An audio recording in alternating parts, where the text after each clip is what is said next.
नमस्कार मित्रांनो. तर आजची माहिती शिक्षक आणि शिक्षकेतर कर्मचाऱ्यांसाठी अत्यंत महत्त्वाची आहे. महाराष्ट्र शासनाच्या शालेय शिक्षण व क्रीडा विभागाने 4 ऑगस्ट 2026 रोजी 2 महत्त्वाचे शासन आदेश जारी केले आहेत. या आदेशांमध्ये शिक्षक व शिक्षकेतर कर्मचाऱ्यांच्या वैयक्तिक मान्यता, नियुक्ती प्रक्रियेची कालमर्यादा आणि संबंधित अधिकाऱ्यांनी प्रस्तावांवर किती दिवसांत निर्णय घ्यायचा याबाबत महत्त्वाच्या सूचना देण्यात आल्या आहेत. चला तर मग संपूर्ण माहिती सोप्या भाषेत समजून घेऊया. तर पहिला महत्त्वाचा GR, वैयक्तिक मान्यतेसाठी कालमर्यादा. तर पहिला शासन निर्णय 4 ऑगस्ट 2026 रोजी जारी करण्यात आला आहे. याचा विषय आहे शिक्षक शिक्षकेतर कर्मचाऱ्यांच्या वैयक्तिक मान्यतेप्रकरणी कालमर्यादा निश्चित करण्याबाबत.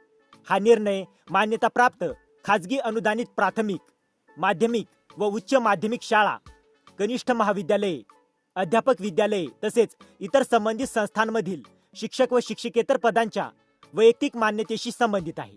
शासनाने हा निर्णय घेण्यामागे एक महत्त्वाचे कारण सांगितले आहे. वैयक्तिक मान्यतेचे प्रस्ताव संबंधित अधिकाऱ्यांकडे गेल्यानंतर अनेक वेळा त्यावर वेळेत कार्यवाही होत नसल्यामुळे न्यायालयीन प्रकरणांची संख्या वाढत असल्याचे नमूद करण्यात आले आहे. तसेच मुंबई उच्च न्यायालयाच्या औरंगाबाद खंडपीठाने दिलेल्या आदेशांच्या अनुषंगाने वैयक्तिक मान्यता प्रक्रियेसाठी स्पष्ट कालमर्यादा निश्चित करण्याची आवश्यकता निर्माण झाली. नंबर 2, प्राथमिक आणि माध्यमिक शाळांसाठी काय नियम आहे? तर आता सर्वात महत्त्वाचा मुद्दा पाहूया. प्राथमिक आणि माध्यमिक स्तरासाठी वैयक्तिक मान्यता प्रस्तावाच्या प्रक्रियेला कालमर्यादा देण्यात आली आहे. तर पहिला टप्पा, संस्थेने किंवा व्यवस्थापनाने शिक्षक अथवा शिक्षकेतर पदावर नियुक्त केलेल्या उमेदवाराच्या वैयक्तिक मान्यतेचा प्रस्ताव संबंधित शिक्षणाधिकारी कार्यालयात सादर करायचा आहे. यासाठी 15 दिवसांची कालमर्यादा आहे. म्हणजे नियुक्तीनंतर प्रस्ताव सादर करण्यामध्ये अनावश्यक विलंब करू नये. दुसरा टप्पा, प्रस्ताव शिक्षणाधिकाऱ्यांकडे प्राप्त झाल्यानंतर प्रस्तावाची छाननी करून त्यावर मंजुरी किंवा नामंजुरीचा निर्णय घ्यायचा आहे. आणि जर प्रस्तावामध्ये काही त्रुटी असतील तर त्या त्रुटी एकाच वेळी संस्थेला किंवा व्यवस्थापनाला कळवायच्या आहेत. यासाठीही 15 दिवसांची कालमर्यादा आहे. तिसरा टप्पा, जर प्रस्तावामध्ये त्रुटी असतील तर संस्था किंवा व्यवस्थापनाने त्या त्रुटींची पूर्तता करून प्रस्ताव पुन्हा शिक्षणाधिकाऱ्यांकडे सादर करायचा आहे. यासाठी देखील 15 दिवसांची कालमर्यादा आहे. आणि चौथा टप्पा, पूर्ण प्रस्ताव पुन्हा सादर झाल्यानंतर संबंधित शिक्षणाधिकाऱ्यांनी सुधारित वैयक्तिक मान्यता प्रस्तावावर मंजुरी किंवा नामंजुरीचा निर्णय 15 दिवसांत घ्यायचा आहे. नंबर 3, उच्च माध्यमिक स्तरासाठी काय नियम आहे? तर उच्च माध्यमिक स्तरासाठीही अशाच प्रकारची कालमर्यादा निश्चित करण्यात आली आहे. यामध्ये प्रस्ताव संबंधित विभागीय शिक्षण उपसंचालक कार्यालयाकडे सादर करायचा आहे. संस्थेला प्रस्ताव सादर करण्यासाठी 15 दिवस दिले आहेत. प्रस्ताव प्राप्त झाल्यानंतर विभागीय शिक्षण उपसंचालकांनी त्याची छाननी करून मंजुरी किंवा नामंजुरीचा निर्णय घ्यायचा आहे. त्रुटी असल्यास त्या संस्थेला कळवायच्या आहेत. या कार्यवाहीसाठीही 15 दिवस आहेत. त्रुटींची पूर्तता करून प्रस्ताव पुन्हा सादर करण्यासाठी संस्थेला 15 दिवस आहेत. आणि पूर्ण प्रस्ताव पुन्हा सादर झाल्यानंतर विभागीय शिक्षण उपसंचालकांनी सुधारित प्रस्तावावर 15 दिवसांत निर्णय घ्यायचा आहे. नंबर 4, पवित्र प्रणालीद्वारे नियुक्त शिक्षकांसाठी महत्त्वाची माहिती. तर आता शिक्षकांसाठी अत्यंत महत्त्वाचा मुद्दा. 10 जून 2022च्या शासन निर्णयातील तरतुदीनुसार पवित्र प्रणालीद्वारे नियुक्त करण्यात आलेल्या, नियुक्त होत असलेल्या किंवा नियुक्त होणाऱ्या शिक्षक व शिक्षकेतर पदांच्या नियुक्त्यांसाठी स्वतंत्र वैयक्तिक मान्यता देण्याची आवश्यकता नाही. म्हणजे पवित्र प्रणालीद्वारे होणाऱ्या संबंधित नियुक्त्यांबाबत या GR मध्ये स्पष्ट तरतूद करण्यात आली आहे. नंबर 5, अधिकारी प्रस्ताव किती दिवस प्रलंबित ठेवू शकतात? तर हा देखील खूप महत्त्वाचा मुद्दा आहे. शासनाने स्पष्ट केले आहे की पूर्ण प्रस्ताव सादर झाल्यानंतर तो ठरवून दिलेल्या कालावधीपेक्षा जास्त काळ प्रलंबित राहू नये.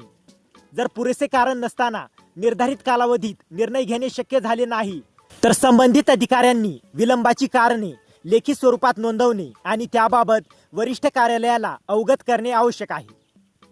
नंबर 6, प्रलंबित प्रकरणांचा नियमित आढावा. तर शासनाने आणखी एक महत्त्वाची व्यवस्था केली आहे. वैयक्तिक मान्यतेसाठी सादर झालेल्या किंवा प्रलंबित असलेल्या प्रकरणांचा मासिक आढावा वरिष्ठ अधिकाऱ्यांनी घ्यायचा आहे.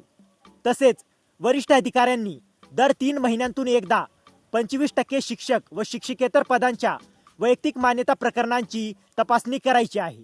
यामुळे प्रस्ताव वेळेत निकाली काढण्यास मदत होण्याची अपेक्षा आहे. तर आता दुसरा शासन शुद्धीपत्रक पाहूया. यामध्ये शिक्षक व शिक्षकेतर कर्मचाऱ्यांच्या नियुक्ती, वैयक्तिक मान्यता, पदोन्नती आणि संबंधित बाबींविषयी मार्गदर्शक सूचना देण्यात आली आहेत. तर सर्वात मोठा बदल 2 महिन्यांऐवजी 3 महिने. तर मित्रांनो, या शुद्धीपत्रकातील सर्वात महत्त्वाचा बदल म्हणजे पद भरण्याची कालमर्यादा वाढवण्यात आली आहे. यापूर्वी 6 फेब्रुवारी 2012च्या शासन निर्णयानुसार सक्षम प्राधिकाऱ्याने जाहिरात देण्याची परवानगी दिल्यापासून संस्थेला संबंधित पद भरण्याची कार्यवाही 2 महिन्यांच्या आत करणे बंधनकारक होते. आता ही कालमर्यादा बदलण्यात आली आहे. 2 महिन्यांऐवजी 3 महिन्यांच्या आत पद भरण्याची कार्यवाही करणे बंधनकारक करण्यात आली आहे. नंतर 3 महिने का करण्यात आली? तर शासनाने यामागे व्यावहारिक अडचणींचा उल्लेख केला आहे. उदाहरणार्थ, टपाल किंवा जावक प्रक्रियेला लागणारा वेळ, अर्ज करण्याची मुदत, अर्जांची पडताळणी, मुलाखत, अध्यापन कौशल्य चाचणी, प्रशासकीय मान्यता आणि उमेदवाराचा रुजू होण्याचा कालावधी या प्रक्रियांमध्ये वेळ लागत असल्यामुळे 2 महिन्यांची मुदत व्यवहारात अपुरी पडत असल्याचे शासनाच्या निदर्शनास आले.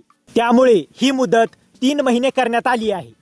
महत्त्वाचे म्हणजे या शुद्धीपत्रकात केवळ वरील तरतुदीत बदल करण्यात आला आहे. या बदलाव्यतिरिक्त 6 फेब्रुवारी 2012च्या शासन निर्णयातील उर्वरित सर्व निकष आणि आदेश पूर्वीप्रमाणेच लागू राहतील. तर मित्रांनो, आजच्या दोन्ही शासन आदेशांमधून 3 गोष्टी विशेष लक्षात ठेवा. पहिली गोष्ट, शिक्षक व शिक्षकेतर कर्मचाऱ्यांच्या वैयक्तिक मान्यता प्रस्तावांसाठी आता स्पष्ट कालमर्यादा निश्चित करण्यात आली आहे. दुसरी गोष्ट, पूर्ण प्रस्ताव प्राप्त झाल्यानंतर संबंधित अधिकाऱ्यांनी ठरलेल्या कालावधीत निर्णय घेणे अपेक्षित आहे आणि विनाकारण विलंब झाल्यास विलंबाची कारणे लेखी स्वरूपात नोंदवावी लागणार आहे.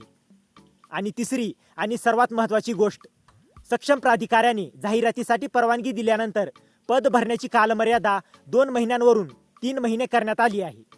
त्यामुळे शिक्षक भरती प्रक्रिया, वैयक्तिक मान्यता आणि पद भरण्याशी संबंधित असलेल्या सर्वांनी हे दोन्ही शासन आदेश काळजीपूर्वक पाहणे महत्त्वाचे आहे. तर मित्रांनो, जर तुम्हाला या GR ची PDF हवी असेल तर डिस्क्रिप्शनमध्ये आपल्या टेलिग्राम चॅनेलची लिंक दिलेली आहे. तिथे जाऊन तुम्ही या GR ची PDF घेऊ शकता. आणि हा व्हिडिओ उपयुक्त वाटला असेल तर व्हिडिओला लाईक करा, शेअर करा आणि अशाच महत्त्वाच्या GR अपडेटसाठी आपल्या चॅनलला सबस्क्राईब करा. तर मित्रांनो, भेटूया अशाच एका महत्त्वाच्या पुढच्या व्हिडिओमध्ये. जय हिंद, जय महाराष्ट्र.